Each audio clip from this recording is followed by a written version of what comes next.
ஆன்மீக அன்பர்களுக்கு என்னுடைய அன்பார்ந்த வணக்கம். இன்று ஆயுத பூஜை, சரஸ்வதி பூஜை. இன்று எந்த பொருட்களை வைத்து பூஜையில் வழிபாடு செய்தால் நல்ல பலன் கிடைக்கும் அதை பார்க்கலாம்.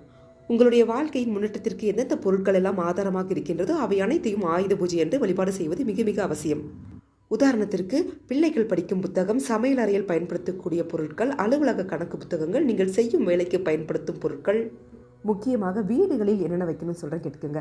சுத்தியல், தோசைக்கல், பால் காய்ச்சும் பாத்திரம், அஞ்சரை பெட்டியில் சில தானிய பொருட்கள் போட்டு வையுங்கள். கத்தி, அருவாள், அருவாமனை, விவசாயி என்றால் விவசாயத்திற்கு பயன்படுத்தும் பொருட்கள். இப்படி எல்லா பொருட்களையும் மஞ்சள் குங்குமம் போட்டு வைத்து ஆயுத பூஜை என்று ஆயுதங்களுக்கு நன்றியை தெரிவிக்க வேண்டும். இந்த நாளில் சிறப்பாக ஆயுத பூஜைகளுடைய என்னுடைய நல்வாழ்த்துக்கள்.